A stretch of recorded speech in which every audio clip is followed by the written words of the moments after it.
Shitcoin.com. Yo, shitcoiners, welcome back to the weekly roundup.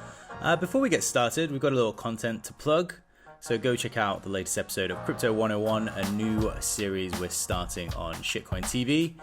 This week we chatted with Andreas and heard his thoughts on why Bitcoin is still number one, if he thinks there are going to be any competitors, and what the future holds. It's definitely worth a watch. So let's get to it. So divisive YouTuber BitBoy, he's now appearing on Bloomberg, which is kind of funny. We never had him down as the stablecoin go-to guy. We always thought that was more Paolo's thing. And Ben, I'd love to hear your perspective on why they are the target of regulation, of concern among regulators, and what you think is actually going to happen here. Right. So you're really looking at two different tracks we could see this on. Number one, going to your first point, discussing what are they backed by? Well, Greenpeace have been trying to shit all over our parade. Strap in, we're doing the Bitcoin is an environmental disaster thing all over again. So they tweeted, breaking, Bitcoin uses more energy than some countries. It's resurrecting closed fossil fuel plants and driving climate devastation. Now we're joining with EWG to reduce Bitcoin's energy use by 99.9%. So that website that they link to, here's a bit of a screenshot from that. They want the leaders of tech to make a stand. So they said, we know who wields influence over the crypto community, from big tech to big banks.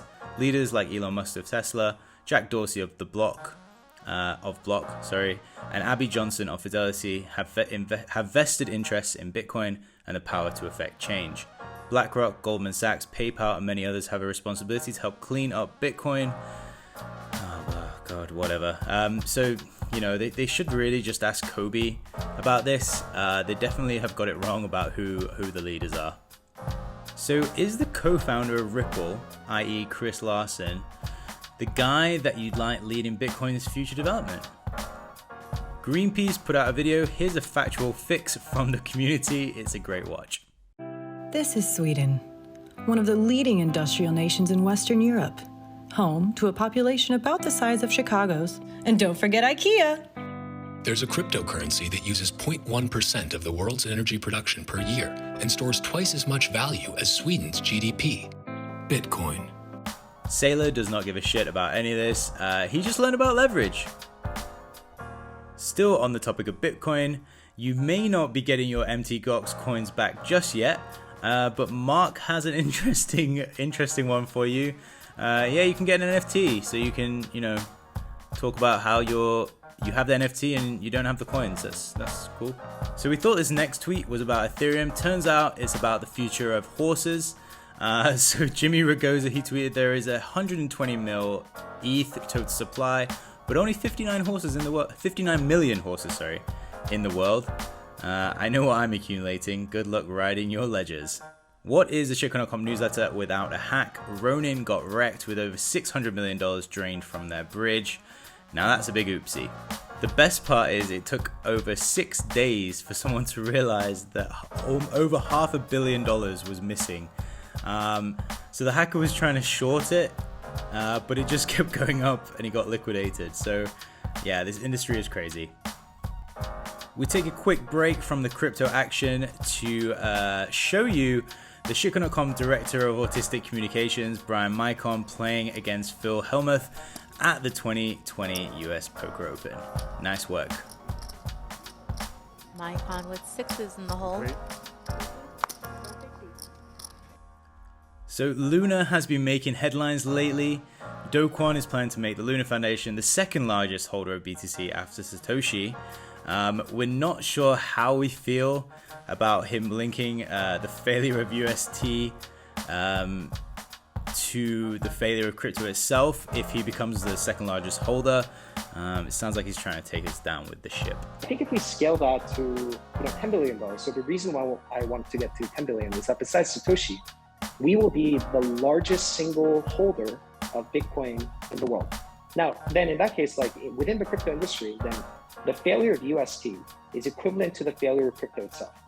Regardless, he is on a mission to get us out of Goblin Town. Does that make it okay? Eric Wall has some thoughts. He tweeted, "Don't mean to be a party pooper, but I think Terra is making a mistake to use Luna funds that originated from the ICO to build a LFG org reserve.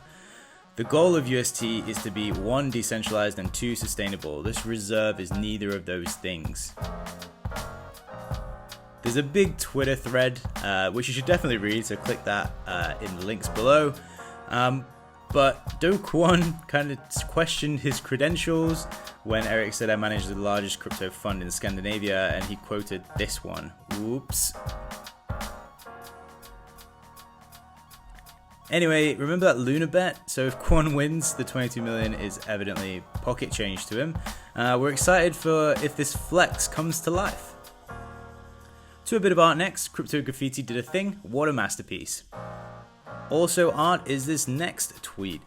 Matthew Graham from Sino Global Capital, he tweeted this funny message that he got. So a guy said, "Bro, good morning. A DeFi on Definity would you like to talk with?" And then literally this is 2 days ago, the guy followed up, but "Hey bro, how are you?" So does speaking to your accountant about your holdings fill you with dread? It's okay, we're all getting wrecked together, just like this next guy who said his accountant Googled how to tax NFTs right in front of him. Oh god. So we round this off with some insight into the industry. One Twitter user, he thinks that there are no users out there when it comes to Web3. I mean, maybe he's right. That's all for this week, guys. Catch you next week for the weekly roundup.